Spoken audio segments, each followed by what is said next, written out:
Assalamualaikum warahmatullahi wabarakatuh. Halo teman-teman, di video kali ini saya akan menjelaskan mengenai Wimba dan bagaimana cara menggunakan Wimba dalam pembacaan gambar bahasa rupa.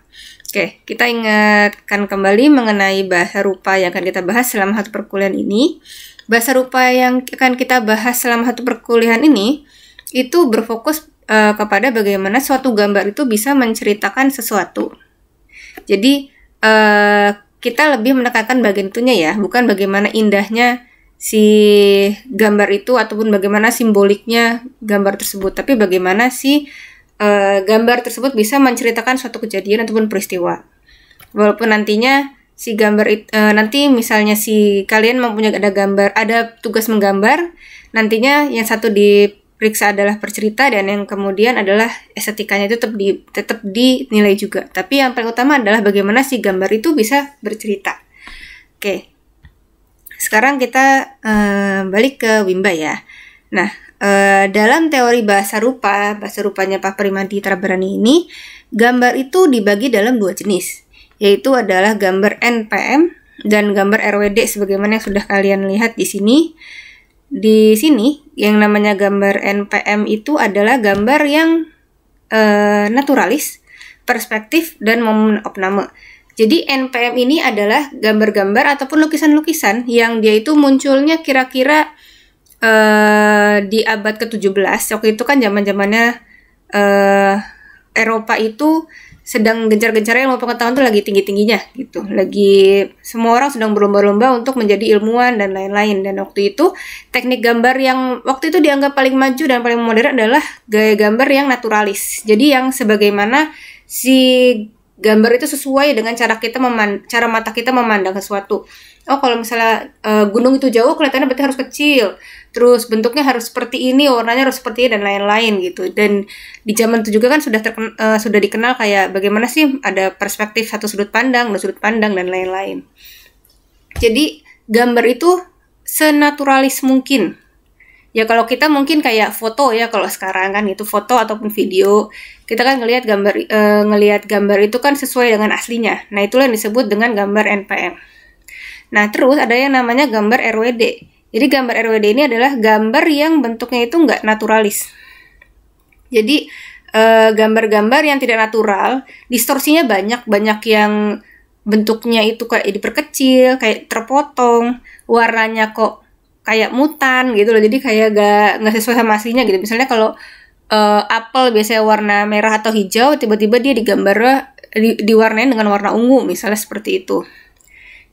Dan akibatnya itu kalau gambar RWD yang tidak naturalis itu yang tidak jelas kejadiannya apa itu susah dipahami gitu.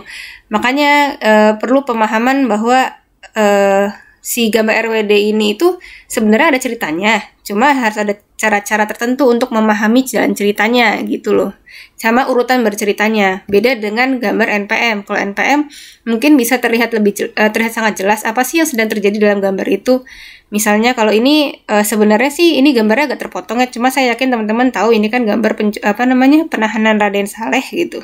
Atau penahanan Pangeran Diponegoro. Penangkapan Pangeran Diponegoro, maaf ini agak kepotong, kurang lebih seperti itu. Jadi kan menggambarkan bagaimana Pangeran Diponegoro itu ditangkap oleh para Belanda. Terus di sini ada warga ataupun pengikut Pangeran Diponegoro yang berusaha atau bersedih, kurang lebih seperti itu. Jadi kan kelihatan jelas tuh. Sementara kalau di gambar RWD yang sebagaimana itu yang kayak contoh seperti ini kayaknya kurang bisa dipahami maksudnya apa. Jadi perlu ada beberapa kriteria untuk bisa membacanya. Nah, terus kalau gambar-gambar yang termasuk sama RWD itu apa aja gitu. Ini contohnya. Satu, gambar prasejarah. Karena sudah pasti dia itu gambar yang pertama kali digunakan untuk berkomunikasi antar manusia kan. Jadi dia itu belum ada tekniknya dan lain-lain. Manusia hanya menggambarkan apa yang dia lihat dan semampu dia. Yang penting dia bisa bilang bahwa saya tadi melihat hewan dengan ciri-ciri seperti ini. Terus ciri-cirinya begini, di dekat apa, kurang lebih seperti itu. Ya jadi manusia-manusia pada saat itu juga yang penting bisa berkomunikasi. Yang penting itu aja yang dipentingkan. Terus ada juga yang namanya gambar tradisional. Jadi kalau gambar tradisional ini muncul setelah manusia itu sudah hidup berkelompok dan sudah punya kebudayaannya masing-masing. Jadi gaya gambarnya itu juga sudah mengikuti tipe estetika maupun sudut pandang dari sudut pandang, maksudnya kayak teknologi maupun ilmu pengetahuan dari masing-masing bangsa. Kan masing-masing bangsa punya kebudayaannya masing-masing ya, kurang lebih kayak gitu. Dan isinya kurang lebih adalah mengenai sejarah ataupun mengenai kitab suci dan sebagainya. Jadi kurang lebih kayak gitu. Sebenarnya ada kok yang gaya gambarnya itu juga, atau misalnya si bangsa itu juga waktu itu masih ada bersamaan dengan orang Eropa pas abad ke-16 itu. Cuma gaya gambar dan teknologinya beda dengan Barat yang dia lebih ke perspektif dan naturalis gitu kan. Kalau yang bangsa yang lain itu dia masih mempertahankan gaya gambar yang tidak naturalis seperti itu. Jadi kurang lebih yang kalau di sini kayak yang misalnya kalau kalian lihat di Candi Borobudur kan kurang lebih menceritakan mengenai kelahiran Buddha, kitab sucinya umat Buddha seperti itu. Jadi dia berusaha menceritakan bagaimana kejadian maupun lingkungan saat Buddha itu dilahirkan, kurang lebih kayak gitu. Dan sepanjang relief kurang lebih kan diceritakan kayak gitu. Kemudian di sini ada gambar tradisional dari bangsa ataupun dari negara India. Kurang lebih yang seperti kalian lihat bagaimana dia itu berusaha menggambarkan suatu kejadian. Sebentar ya. Suatu kejadian yang terjadi di dalam maupun di luar benteng. Kurang lebih kan kayak gitu, atau di luar istana lah gitu. Di sini bisa dilihat bagaimana si bangunannya digambar dengan sangat tidak natural, dengan tidak perspektif, dan orang tuh kayak istilahnya kayak bisa meloncati bangunan, padahal kayaknya bangunan tinggi. Dan tidak kelihatan mana yang tidak kelihatan perbedaan yang signifikan antara hewan yang besar maupun manusia gitu loh. Jadi kayak misalnya di sini si hewannya kok kayaknya hampir sama besar dengan manusia, kurang lebih kayak gitu. Terus di sini yang kalian lihat juga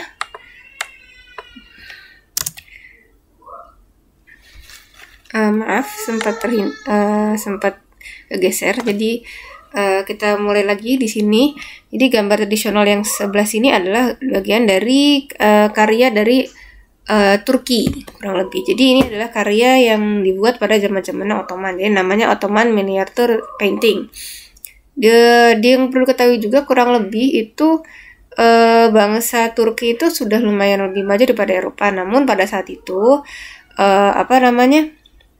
gaya gambarnya memang berbeda karena ada pola dan suatu prinsip yang berbeda antara bangsa Eropa sama bangsa Turki. Jadi gaya gambarnya pun berbeda, kurang lebih seperti itu. Nah, gaya gambar tradisional inilah yang dianggap oleh bangsa Eropa itu tidak modern karena tidak terlihat seperti aslinya, tidak sesuai dengan kejadian yang ada di alam ataupun bagaimana bentuk bendanya di kenyataan, kurang lebih seperti itu. Lalu selain gambar tradisional adalah gambar anak.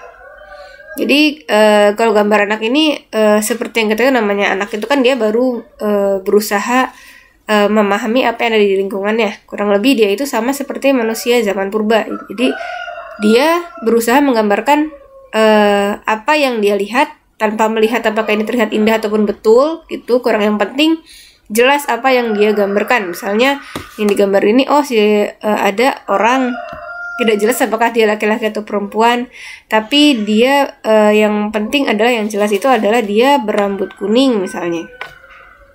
Dia berambut kuning, dia tinggi, kakinya jenjang. Terus ada juga yang gambar burung gitu, gambar burung dan yang bentuknya kayak angka 3, mungkin kita semua sempat melakukannya dulu. Lalu ada juga yang gambar kupu-kupu, seperti yang kalian lihat itu, dia kelihatannya kayak antenanya itu sangat besar, melebihi sayapnya kan, seharusnya tidak seperti itu. Tapi yang jelas ini bisa dipahami sebagai kupu-kupu. Gambarnya tidak naturalis, tapi kurang lebih dia punya cerita dan bagaimana semua gambar ini walaupun tidak natural dan banyak distorsinya bisa menceritakan suatu kejadian, kurang lebih seperti itu. Nah, untuk bisa membaca Wimba atau membaca gambar tradisional, maksud cara membaca gambar RWD kurang lebih itu ada namanya cara bacanya. Kurang lebih yang harus kita sepakati dulu adalah gambar objek itu kalau misalnya dalam bahasa rupa disebut dengan Wimba. Jadi Wimba adalah satu objek yang digambar dalam satu bidang gambar. Jadi misalnya ini adalah satu Wimba orang ini. Terus si benda yang dipegang ya itu masuk di Wimba 2. Terus orang yang di sini Wimba 3. Gambar rumah ini Wimba 4 misalnya. Terus yang di sini adalah Wimba 5. Jadi kurang lebih seperti itu. Satu objek, satu Wimba. Kurang lebih seperti itu ya. Terus dalam Wimba itu ada subimajinya. Jadi kurang lebih bagian-bagian yang menyusun dalam satu Wimba. Misalnya nih dalam yang Wimba yang dikotakin merah ini, gambar ini terdiri dari kepala yang digambar berbentuk lingkaran tanpa garis rambut. Terus alis dan hidung digambar terhubung. Mata digambar hanya dantik dan sebagainya. Kenapa kita harus menulis detail apa aja subimajinya? Karena bisa jadi gambar yang kita lihat itu sulit dipahami. Jadi ada gambar yang abstrak banget gitu loh. Bukan abstrak banget ya, misalnya nih kayak misalnya gambar yang ada di sini. Gambar yang ada di sini misalnya kita kurang bisa paham dia itu gambar binatang apa. Apakah dia babi hutan, apakah dia banteng, apakah dia anoa gitu misalnya, kan kita kurang paham nih. Nah, caranya adalah kita itu merinci dia tuh bagian-bagian tubuhnya tuh apa aja gitu loh. Yang dari yang kecil-kecil sampai yang agak gede, yang diperbesar gitu apa aja. Nah, barangkali ada bagian-bagian tubuh yang dia agak perkecil. Jadi nanti setelah kita rinci itu, oh ternyata ada ininya ya. Oh ternyata dia tuh maksudnya gambar binatang ini gitu misalnya gitu kurang lebih. Nah kurang lebih itu ya. Misalnya kalau di sini tadi kan ada kepala, ada tangan yang ada bentuk kotak yang seperti tangan. Terus ada bentuk yang menyerupai kaki kayak huruf L, kurang lebih kayak begitu misalnya. Nah di sini setelah kita merinci subimaji dari si Wimba itu sendiri, kita ada cara pembacaannya, yaitu cara Wimba yang terbagi menjadi 1 sampai 5 bagian. Terus ada tata ungkap dalam sama tata ungkap luar. Kalau cara Wimba itu sendiri adalah cara bagaimana si Wimba itu digambarkan. Jadi kita mengulas bagaimana si Wimba ini, apakah dia dalam satu tembok itu dia digambarnya gede banget, kecil banget, ada bagian yang dihilangin apa enggak, diwarna apa enggak, diarsirkah atau misalnya dikasih outline kah. Nah itu dikupas dengan cara Wimba. Terus ada yang namanya tata ungkap dalam. Jadi penjelasan kegiatan-kegiatan dalam satu bidang gambar. Jadi kurang lebih tuh dalam tata ungkap dalam kita mencari tahu apa yang sedang dikerjakan dalam satu bidang gambar, kurang lebih kayak gini. Dia membaca keseluruhan Wimba. Dan tata ungkap luar itu digunakan apabila misalnya gambar itu berseri. Jadi misalnya kan kayak buku cerita itu kan halaman 1 sama halaman 2-nya kan beda gambar tapi masih dalam satu cerita tuh. Nah kita itu tata ungkap luar digunakan untuk bisa melihat bagaimana sih korelasi atau nyambung enggaknya cerita gambar 1 sama cerita gambar 2. Kurang lebih seperti itu. Nah kurang lebih yang akan kita bahas itu adalah cara Wimba yang di sini ya, tata ungkap dalam sama tata ungkap luar itu nanti dulu. Oke. Cara Wimba 1 sampai 5 kurang lebih adalah seperti ini. Jadi namanya gambar cara Wimba itu ada yang 1 ukuran pengambilan. Ukuran pengambilan ada 2 sudut pengambilan, 3 skala, 4 pengambilan, cara bagaimana dia ambil pengambilan tuh gaya dan teknik gambarnya gitu. Sama yang kelima adalah bagaimana cara dia dilihat. Nah, saya di sini ada scan dari cara Wimba di sini. Jadi dia itu terinci ya, sebenarnya terinci dan ada cara khasnya, nanti akan saya jelasin. Nanti kalian tuh di sini di PDF mengenai cara Wimba ini kalian bisa pelajari tuh. Misalnya extra close up tuh kayak apa gitu ya kurang lebih. Tapi saya akan jelaskan dulu secara umum biar lebih jelas sedikit sebelum kalian membaca secara detail. Jadi ukuran pengambilan ini adalah kurang lebih bagaimana si objek atau wimba itu digambarkan secara utuh atau terpotong atau diperbesar atau diperkecil yang dihasilkan oleh framing gambar. Jadi ini kurang lebih kayak misalnya kalian lagi motret nih gitu. Kalian tuh mutusin orang itu mau kelihatan tuh segimananya dalam satu layar handphone gitu ya. Orang itu bakal kelihatan seluruh badannya gitu, atau misalnya mau kelihatan cuma sewajahnya aja gitu kan. Berarti kan kalau sewajahnya aja kan memenuhi bidang gambar tuh misalnya. Atau misalnya dia mau cuma kelihatan sedikit dan sebagaimana gitu loh. Jarak jauh dekatnya itu ini kurang lebih yang dimaksud dengan ukuran pengambilan. Di sini ada yang close up, terus yang kayak medium close up, ada long shot, ada dan lain-lain sampai yang extreme long shot gitu kurang lebih. Nah itu kalau di scan Wimba ini kalian bisa lihat ada extra close up juga, ada very close up, ada big close up, lain-lain sampai extra long shot gitu. Terus ada yang namanya cara khas. Nanti cara khasnya itu nanti akan saya jelasin nanti ya setelah semuanya beres. Oke. Jadi kedua itu adalah sudut pengambilan. Jadi sudut pengambilan itu adalah kurang lebih sudut pandang bagaimana si Wimba itu digambarin. Jadi yang seperti yang kalian tahu, mungkin kalian belajar fotografi itu namanya sudut pandang itu ada yang cara sudut pandang burung, sudut pandang mata kita sejajar manusia, sama sudut pandang dari semut misalnya atau kan katak. Kurang lebih kan. Jadi kalau misalnya dari atas berarti kita lebih banyak kelihatan kepalanya gitu. Terus ada juga yang kalau dari bawah berarti kan kita kelihatan lebih tinggi badannya. Jadi, kayak kaki kita lebih gede sedangkan kepala kecil, kurang lebih kan kayak gitu ya. Nah, di sini juga sama. Bagaimana si Wimba itu kelihatan digambarkan, apakah dia digambarkan dari bawah, apakah dari atas atau sejajar dengan mata. Kurang lebih kayak gitu. Terus yang ketiga adalah skala. Skala itu skala penggambaran Wimba dibandingkan dengan ukuran objek aslinya. Misalnya di gambar ini di sini kelihatannya kayak pohon apel. Nah, si buah apelnya ini kalau kalian bandingin harus side by side sama gambar pohon aslinya. Biar kelihatan ini tuh diperbesar pada kecil tuh sama aja. Nah, kalau di sini saya kasih contoh gambar pohon apel, ternyata apel itu kecil-kecil. Ternyata gitu. Ternyata si buah apel ini dalam gambarnya skalanya itu diperbesar. Sementara si rimbun pohonnya diperkecil misalnya. Kurang lebih kayak gitu. Terus di sini ada pengambilan. Cara Wimba pengambilan yaitu gaya dan teknik gambar. Jadi kurang lebih adalah gaya dan teknik gambar yang digunakan untuk menggambarkan Wimba. Misalnya apakah dia digambarkan dengan gaya yang naturalis, dengan gaya yang ternyata banyak distorsinya, terus diwarnain, apakah ada perspektifnya gitu ya. Jadi kalau terus ada diarsirkah apa bagaimana itu nanti ada di sini. Terus cara dilihat di sini adalah misalnya kita ngelihat satu gambar secara keseluruhan ya gitu. Kayak misalnya di sini nih, kita ngelihat semua Wimba yang ada di situ, itu tuh kelihatannya dilihat dari sudut pandang mana? Sudut pandang atas, sudut pandang bawah, sudut pandang yang bagaimana gitu ya.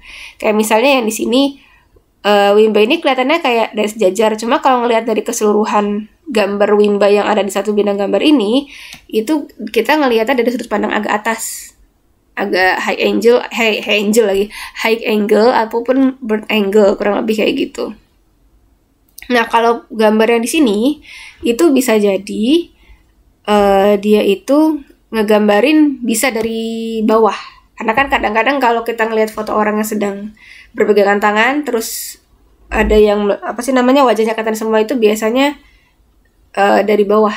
Kan ada kan foto-foto yang kayak gitu, kurang lebih bisa seperti itu. Atau bisa jadi sebenarnya dia itu diambil dari atas. Kan kayak orang tiduran di salju gitu kan sambil pegangan tangan melingkar gitu kan, bisa jadi. Ya kurang lebih seperti itu. Terus ada juga yang disebut dengan cara khas. Nah, cara khas ini yang tadi saya bilang. Jadi dalam cara Wimba itu ada cara modern sama cara khas. Kalau yang tadi saya jelasin di sini adalah cara modernnya dulu. Nah, di semua cara modern itu ada cara khasnya. Jadi kayak misalnya nih, di cara Wimba 1 yang ukuran pengambilan, di ukuran pengambilan atau ukuran framing ya, itu ada cara khas yang di sini. Apakah si gambar itu, maaf sebentar ya. Apakah si gambar itu diperbesar, ataupun ada yang diperkecil, atau apakah dia digambar dari kepala sampai kaki gitu, kurang lebih. Terus misalnya kalau di skala ya, mungkin sebenarnya yang lebih gampang itu paling gampang mah tadi saya tulis di sini aja. Jadi di sini ya. Cara khas itu adalah kurang lebih cara penggambaran khusus yang sering muncul dalam gambar RWD. Jadi digunakan untuk memberikan penekanan. Misalnya kejadiannya penting gitu misalnya, atau yang dilakukan oleh Wimba itu penting. Terus menunjukkan fokus pada hal tertentu. Jadi kita tuh pas ngeliat gambar langsung tertuju pada gambar Wimba yang itu gitu loh, karena dia digambar dengan cara yang khusus. Terus memperjelas kegiatan atau kejadian, atau menghilangkan hal yang dianggap kurang penting.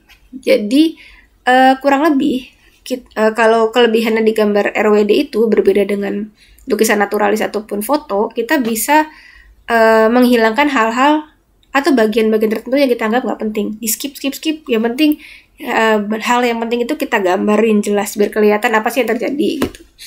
Kalau misalnya yang di sini itu orang yang lagi kelihatannya sedang terbujur kaku itu ya gitu, yang lagi terlentang itu kan sebenarnya gambar manusia tuh, kurang lebih gambar manusia. Nah, kita bisa lihat bagaimana beberapa bentuk tubuhnya itu ada yang tidak digambar, kayak misalnya ini sikut nggak ada, di mukanya nggak ada hidung, misalnya nggak ada perut, nggak ada apa gitu, lehernya panjang dan lain-lain seperti kalian lihat gitu. Ada juga yang diperbesar dan diperkecil. Nah, itu kurang lebih cara khas. Cara khas itu kurang lebih menjelaskan yang seperti itu, dan itu ada di misalnya cara Wimba penggambaran. Kurang lebih seperti itu.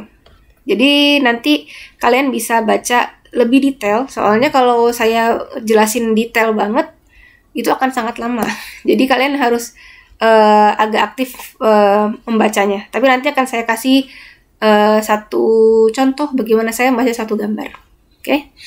Jadi kurang lebih di sini juga ada contoh lainnya, adalah misalnya nih gambar di sini adalah gambar helikopter, bukan Harry Potter. Jadi di sini kelihatan misalnya si baling-balingnya itu diperkecil. Ya, baling-balingnya diperkecil kan gitu. Nah, dia itu juga badan helikopter itu banyak yang dihilangin. Yang diperbesar itu adalah bagian yang bisa mengeluarkan peluru atau penembak, kurang lebih kan. Jadi yang digambar penting itu adalah yang bisa mengeluarkan tembakan. Kurang lebih seperti itu, karena sama si anak yang membuat itu dianggap hal yang penting untuk diceritakan. Kurang lebih seperti itu mengenai cara Wimba dan cara khas.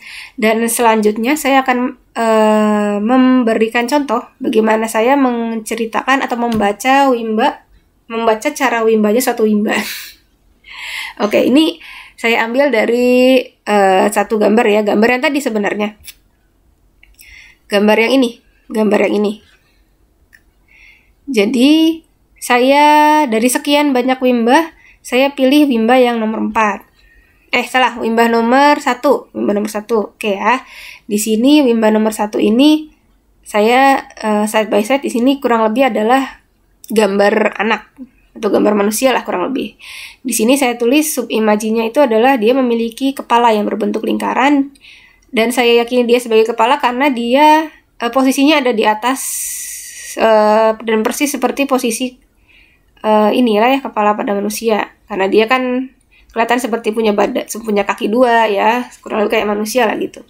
Terus badannya berbentuk persegi, terus garis panjang di bagian kanan dan kiri atas menyerupai tangan, kurang lebih yang kayak begini, dan 2 persegi panjang di bagian bawah badan yang menyerupai kaki.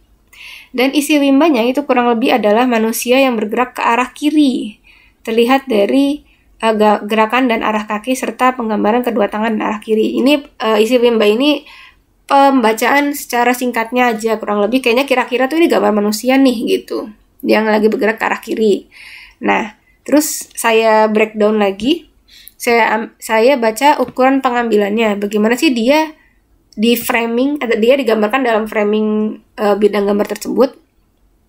Jadi di sini saya ambil dia very long shot. Very long shot itu apa? Kalau kalian lihat di sini, misalnya di sini ya, di sini ada very long shot kayaknya. Very long shot ya, kurang lebih di sini nih. Jadi kalau misalnya kalian suka kebingungan baca very long shot itu apa dan lain-lain, coba kalian search di Google, itu ada ukuran pengambilan yang untuk fotografi. Nah, kurang lebih itu sama. Tapi sebelum kalian yakinin itu, baca juga detail yang ada di PDF Carawimba ya, gitu. Jadi biar nggak salah cara nulis namanya. Kurang lebih very long shot itu seperti ini. Si orangnya digambar secara keseluruhan, tapi dia kelihatan kecil karena si latar atau backgroundnya itu lebih luas gitu di dalam bidang gambar itu. Kurang lebih seperti dan cara di penjelasan mengenai Carawimba pun demikian.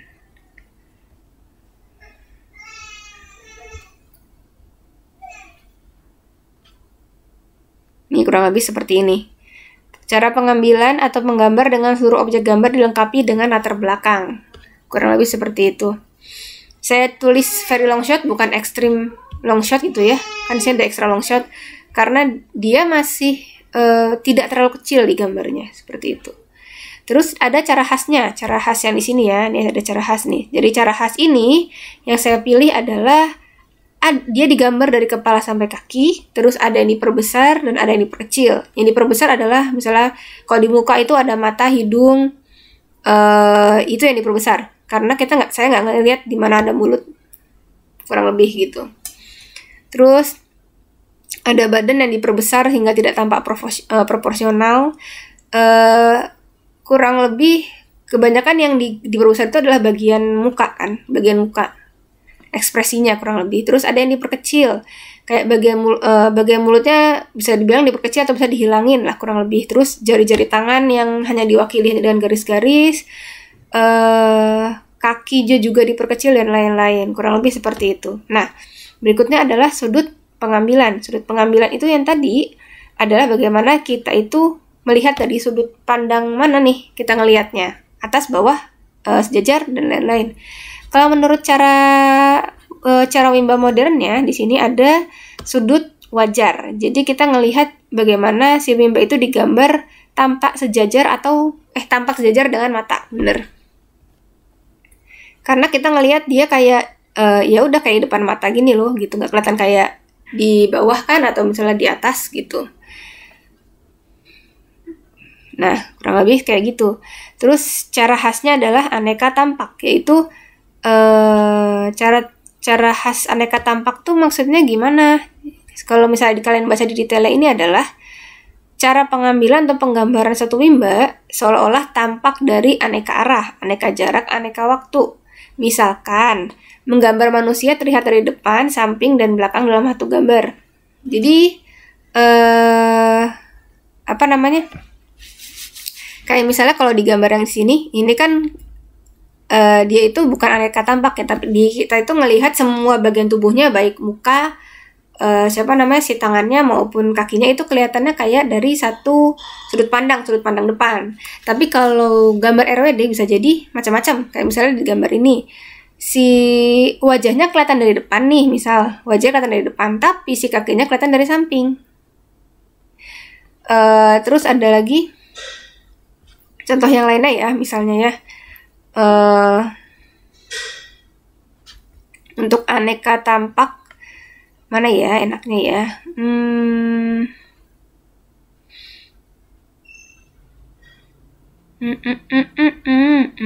Aneka tampak ya.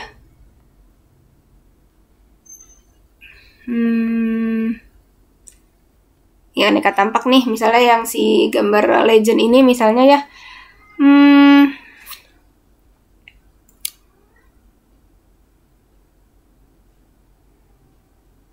Kadang-kadang sih kalau yang di sini yang kalau kita lihat baik-baik itu si rumah ini misalnya mungkin dilihatnya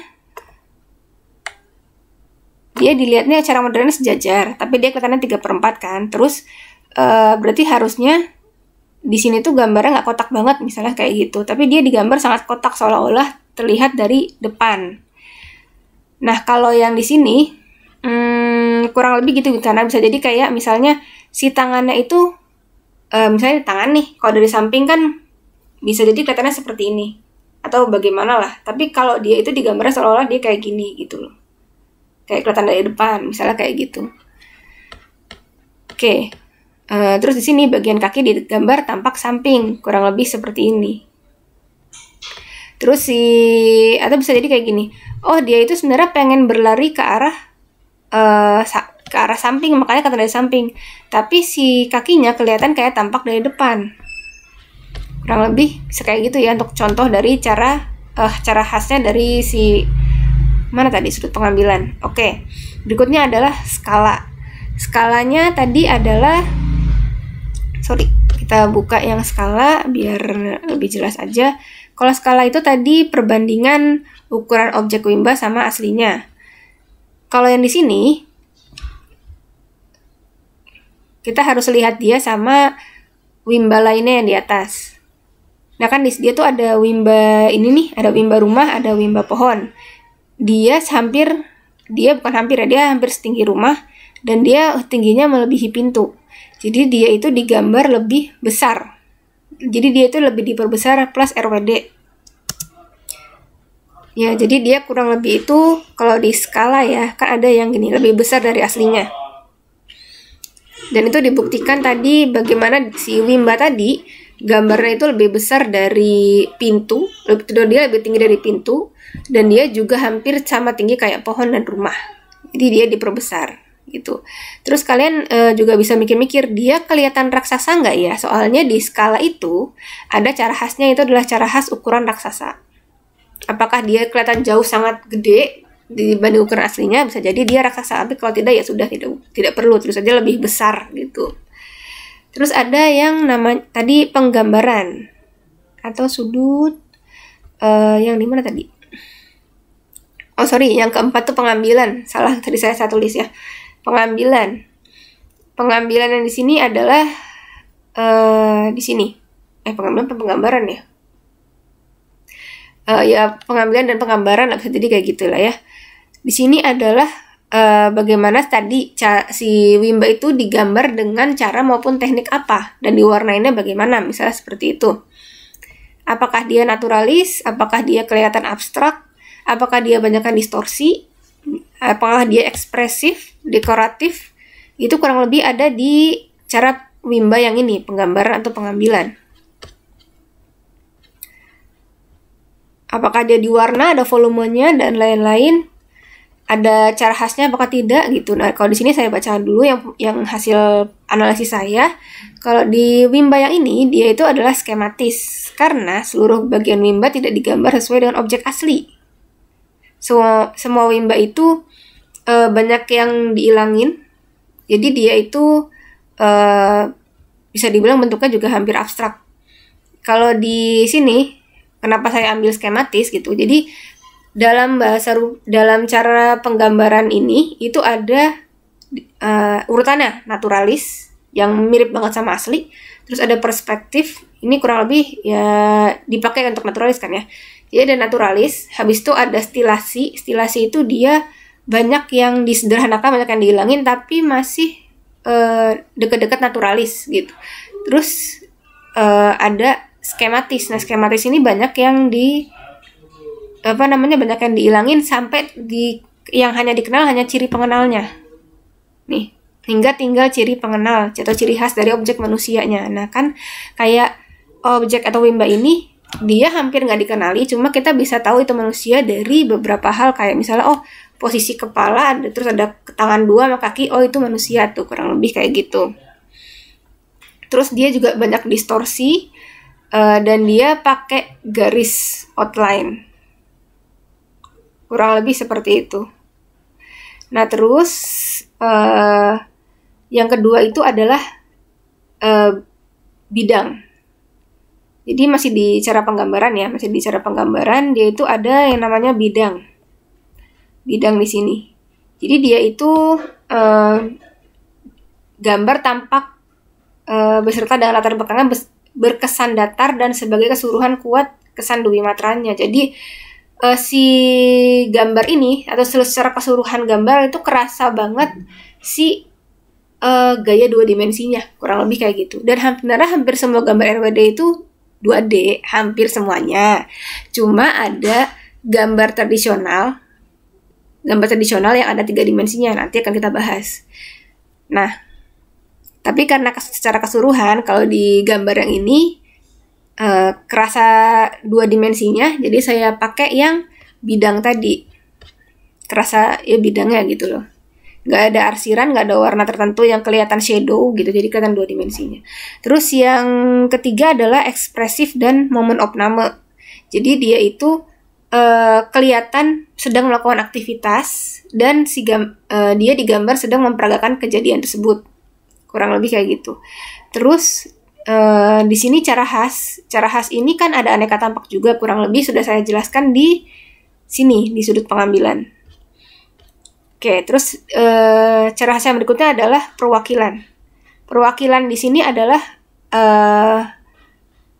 bagian-bagian tubuh atau bagian-bagian dari objek tertentu itu hanya digambar sebagian. Kayak misalnya di sini.